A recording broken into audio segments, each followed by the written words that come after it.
My name is Gavin Evans, and this is my review of Midnight Mass. And this will be a spoiler-free review. There'll be a spoiler-filled review coming out in a couple of days, but there'll be no spoilers here.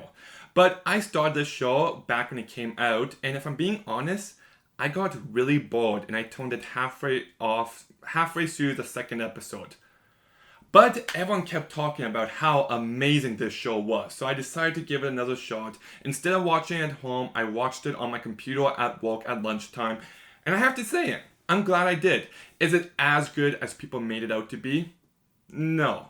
But is it a really good season of television? Yeah, and I think the best part of this show is the performances. Everyone does an amazing job. No matter how big or small their roles are, everyone just is excellent here. Some of the standouts to me were Zach Gilford and Kate Siegel, who played the main couple in this show, and I thought they did a great job with their own independent character beats, but you also really care for them as a couple, and just the chemistry between them, it feels really authentic. It feels like two lovers who were separated a long time ago reuniting, and there's a bit of that awkwardness at first, but you can see how they instantly warm up to each other, and I thought the actors did a great job selling you on it. You also got Robert Longstreet, who plays this character named Joe, who everyone in town pretty much despises, and you understand why, but I thought the actor brought a lot of humanity to this character, and I was really impressed by some of his acting. And there's also an actress named Anna-Rae Simone, who was also terrific. She sells you on every emotional beat of the character. But there are two standards to me.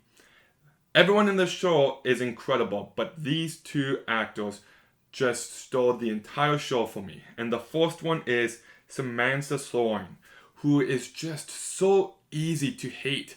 Like, she's just one of those characters that gets under your skin. She just thinks she's the best. She's so self-righteous, but she's actually an evil scumbag. And I really hated this character, and that means the actress did a great job. But my favorite performance in this entire show was an actor named Hamish Linklater, who's actually been around for quite some time, and I've just never made a note of him before. But yeah, this show really changed that. This guy's amazing in this show. And I just really like the presence that he brings. It's something very unique. Like, I can't think of any other actor that could bring this presence to this character. He just feels a bit awkward, very nervous, but at the same time very sinister when he needs to be. And I just thought what Hamish brought to this character was excellent, and the amount of emotional depth he gave him, especially in the latter episodes, was really impressive. A fantastic performance. I hope he gets nominated and wins all the awards next year, because I have a hard time imagining that anyone will be better than him. I was really impressed by his work. But the storyline in this show is really good. I'm kind of surprised it wasn't written by Stephen King, because it just had all of those elements that are present in Stephen King stories. Like, you got the kids on bikes, you've got the crazy religious aspect, and then you've got the horror element that blends it all together. I really am surprised it's not written by Stephen King, because it totally feels like it. But no, the writing here is really good. I think Mike Flanagan does a great job directing it. The show looks really good, and I love how it tackles religion and life and death. And it tackles big ideas and explores them in interesting ways. And the way that they connect that to a whole horror storyline, I thought was something very unique, something very impressive, and just something that really left an impact with me. I thought the way that all those elements merged together and how it explored those ideas was really interesting.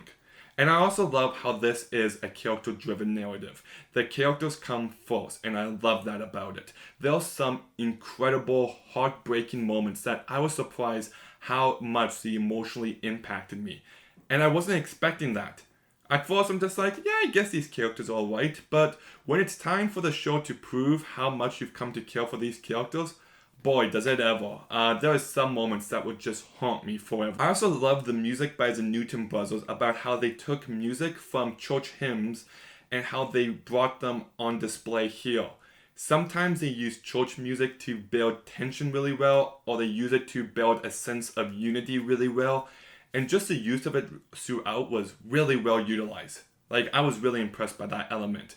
And this show just builds tension so well, and I love how each episode ends. By the end of the second episode, that's when I got hooked. And then at the end of the third episode, that episode ends in a great fashion too. The end of the episode that comes after that too. Then the end of the episode that came after that. And then the end of the episode that came after that. The end of every episode just leaves you wanting more. But that all said, boy, does this show drag in moments. There are some moments that are just stretched out for an unbelievable amount of time. People will break down into these long monologues, and I'm just like, nobody talks like this. There's a moment where the two main characters are talking about what they think happens to them after they die. And their responses, I'm just like, nobody talks like that. And it doesn't feel like two characters talking. It feels like someone on a stage monologuing to the audience. And it just pulls you right out of that moment. Like at first I'm just like, okay, like this is an interesting subject. Let's wait and see what they have to say. And then after the 2-minute mark, I just checked out and I'm just like, are they still going on? Episode 5, we get some exposition as we find out some of what's going on. And it literally takes up like 30 to 40 minutes of the entire episode. And it's not needed to spend that much time on it. I just couldn't believe how much the show was dragged out in moments. Like, I feel like every episode could have lost about 20 to 25 minutes. And some moments were just way too much. There's a moment where the sheriff is talking about his backstory. And I'm just like, there's lots of stuff going on now. Like, can we get going? And then the next thing will happen, and then I'll be back invested in the storyline. But they lost me for every time someone were talking monologue. And it just got to a point where it just consistently pulled me out. Some moments that were supposed to be super heartbreaking pulled me out because then someone started monologuing. And I'm just like, stop it! Enough! No! Stop it! No! Oh! It frustrated me because there's so many great elements. The story here is fantastic, but there's just so many sections that go on for so freaking long. And also, if I'm being honest, I don't think the sheriff character was needed. I get what they were going for with him, and I think the actor who played him does a really fantastic job. And I like the character. I thought he was a great presence in the show. But he just doesn't have much of a role to play. I get kind of what they're going for with the whole religious aspect and how they're tying that character into the main ideas, but I just don't think they did a good enough job of wrapping him up into the narrative. Like, it would have been better if he was investigating what was going on throughout. Because the way that they approached this character, he just felt so unneeded. And also, not to go too much into it, but there's a character who's pregnant, and just the direction they take the pregnancy, I was not a fan of. I'll go more in depth in my spoiler-filled review, but I thought it was very not well handled. And my last complaint is that the last episode of this entire show wasn't very good. It's all been building to the last episode, and I thought the last episode was way too stretched out.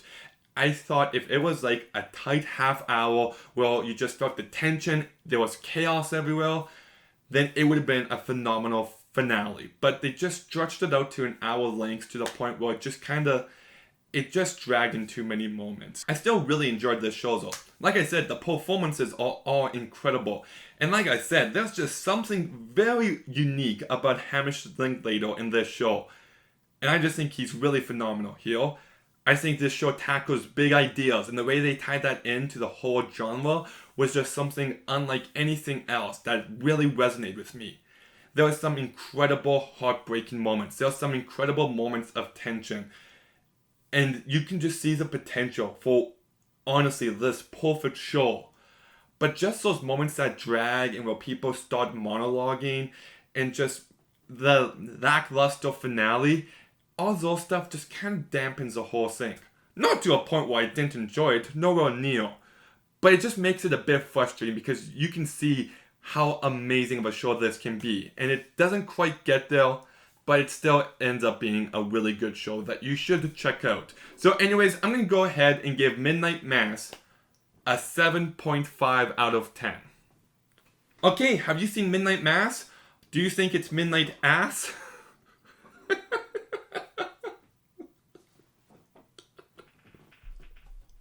I just came up with that on the spot. Let me know in the comments down below. Make sure you like, make sure you comment, make sure you subscribe. Stay tuned for some more videos soon, and Gavin out.